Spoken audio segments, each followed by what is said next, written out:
Bismillahirrahmanirrahim. Assalamualaikum warahmatullahi wabarakatuh. Nama saya Dino Muhammad Rizky. Jurusan saya Manajemen, Fakultas Ekonomi dan Bisnis, kuliah di Universitas Riau. Kalau nggak tahu Riau di mana, search aja di Google ya. Saya sekarang sedang berada di semester 2 angkatan 19. Berarti baru masuk tahun kemarin. Ya, benar. Tapi umur saya kayaknya udah kayak umur 25-an. Bercanda tapi. Baiklah, di kuliah YouTube kali ini saya akan membahas tentang pendapatan nasional. Yang pertama.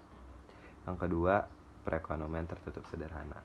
Atau bisa kita gabungkan pendapatan nasional dengan perekonomian tertutup sederhana, dua sektor. Jadi sebelum kita tahu inti dari pendapatan nasional tertutup dua sektor tersebut, kita harus tahu yang pertama itu apa, yang kedua itu apa, yang ketiga itu apa. Jadi kan yang pertama ada pendapatan nasional. Pendapatan nasional itu adalah keseluruhan jumlah barang dan jasa yang diproduksi oleh suatu negara dalam jangka waktu tertentu. Jadi, pendapatan nasional dengan perekonomian tertutup sederhana, dua sektor adalah produk nasional neto dikurangi pajak dan ditambah pajak tidak langsung dan ditambah subsidi. Pasti kalian nggak tahu kan pendapatan nasional neto itu apa? Pendapatan nasional neto itu pada dasarnya nilai barang akan berkurang karena digunakan dalam aktivitas produksi sehari-hari. Pengurangan nilai barang karena digunakan dalam aktivitas sehari-hari disebut penyusutan atau depresiasi. Yang kedua, pajak tidak langsung. Pajak tidak langsung adalah pajak yang dimaksudkan untuk dilimpahkan atau diberikan oleh yang membayar kepada pemikul atau konsumen. Jadi pajak ini dapat dilimpahkan atau dibebankan kepada pihak lain. Kalau yang pihak pertama ini ngasih suatu barang atau membeli suatu barang jadi pihak pertama menjual suatu barang. Misalnya itu rumahnya itu bersertifikat gitu, rumah gede mewah gitu kan. Jadi bersertifikat atau terdaftar gitu di pemerintah. Jadi yang membeli ini wajib membayarkan pajak. Itu maksudnya. Subsidi. Kalau subsidi itu bentuk bantuan keuangan yang diberikan oleh pemerintah.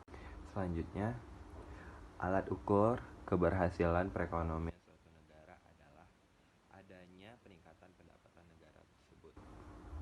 Alat ukur yang digunakan untuk menghitung jumlah kuantitatif pendapatan suatu negara adalah PNB atau GDP. GDP lebih ditujukan untuk mengukur kemakmuran material masyarakat. Model analisis dengan variabel tabungan dan investasi. Tabungan adalah suatu fungsi yang menggambarkan hubungan antara tabungan rumah tangga dan pendapatan nasional dalam perekonomian. Jadi ini ada rumusnya tabungan. Rumusnya adalah S sama dengan A plus buka kurung 1 dikurang B tutup kurung dikali Y. A sama dengan konsumsi rumah tangga secara nasional pada saat pendapatan nasional sama dengan 0. B. Kecondongan konsumsi marginal atau MPC. C. Tingkat konsumsi. S. Tingkat tabungan. Y. Tingkat pendapatan nasional. Bentar. Contoh kasus pada tabungan.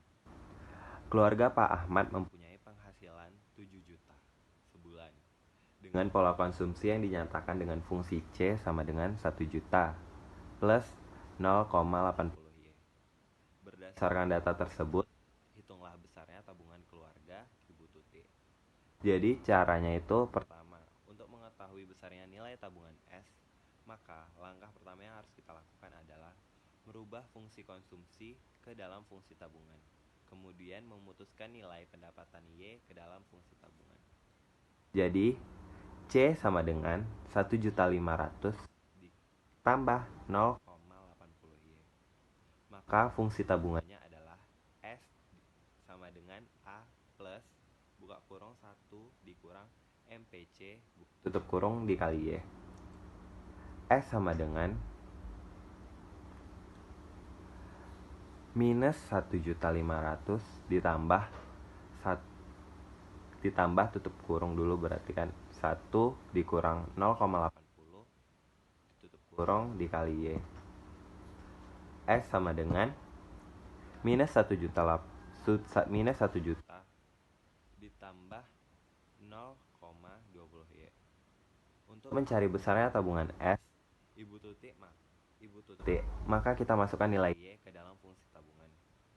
Berarti S sama dengan minus 1 juta. Yang kedua yaitu investasi.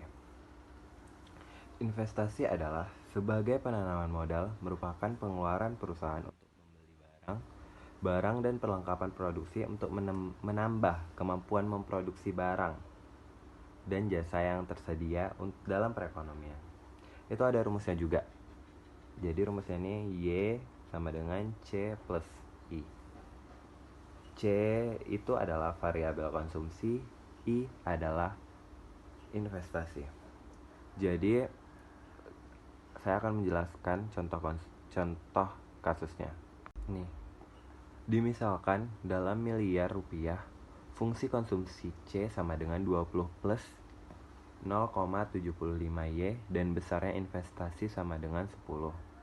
Maka besarnya pendapatan nasional dengan pendekatan dua sektor adalah sebagai berikut. Y sama dengan buka kurung A plus 1 tutup kurung dibagi 1 dikurang B sama dengan 20 plus 10 dibagi 1 dikurang 0,75. Jadi 30 dibagi 0,25 sama dengan 120 miliar rupiah. Di situ tadi pakai satuan, padahal ini di dalam angka miliar gitu. Jadi biar mempermudah kita mencarinya saja. Selanjutnya saya akan menjawab 3 pertanyaan yang saya bikin sendiri. Pertanyaan pertama, apa sih faktor-faktor pendapatan nasional perekonomian tertutup sederhana dua sektor tersebut? Oke, yang pertama, upah atau gaji yang diterima buruh atau karyawan. Yang kedua, pendapatan dari seseorang yang melakukan bisnis individu, bukan perusahaan. Yang ketiga, keuntungan perusahaan. Yang keempat, pendapatan bunga selisih dan perusahaan. Yang kelima, pendapatan sewa. Soal kedua. Yang kedua nih, sumber data apakah yang kita gunakan untuk memperkirakan investasi dan tabungan nasional? Yang pertama, data produk domestik bruto atas dasar harga berlaku menurut penggunaan. Yang kedua, neraca arus dana yang digunakan oleh tim gabungan BPS, Bank Indonesia, dan Departemen Keuangan. Dan pertanyaan yang ketiga yaitu jelaskan hubungan antara pertumbuhan ekonomi, inflasi, dan pengangguran. Yang pertama, pertumbuhan ekonomi. Pertumbuhan ekonomi dapat dilihat dari adanya peningkatan dalam GDP, Gross Domestic Product, atau GNP, Gross National Product. Jika terdapat peningkatan, maka dapat berarti menunjukkan adanya peningkatan pendapatan per kapita. Karena GDP merupakan angka yang menunjukkan total suatu produksi dalam suatu negara. Semakin tinggi GDP berarti total produksi semakin besar. Hanya saja yang biasanya terjadi adalah pembagian pendapatan nasional yang tidak merata. Yang kedua, inflasi. Inflasi adalah keadaan kelebihan permintaan terhadap barang-barang dalam perekonomian secara keseluruhan. Yang terakhir adalah masalah pengangguran. Adanya pengangguran bagi sebuah negara berarti menunjukkan perekonomian negara tersebut tidak di kondisi full employment atau faktor produksi yang tidak terpakai, yaitu tenaga kerja. Memang idealnya pada suatu negara harus berada di kondisi full employment, tetapi untuk mencapai keadaan tersebut sangat sulit. Bahkan sekian penjelasan saya pada hari ini. Mohon maaf apabila banyak kurang dan salah, karena yang sempurna itu hanya milik Tuhan yang di atas, atau Allah Subhanahu wa Ta'ala. Sekian, terima kasih. Assalamualaikum warahmatullahi wabarakatuh.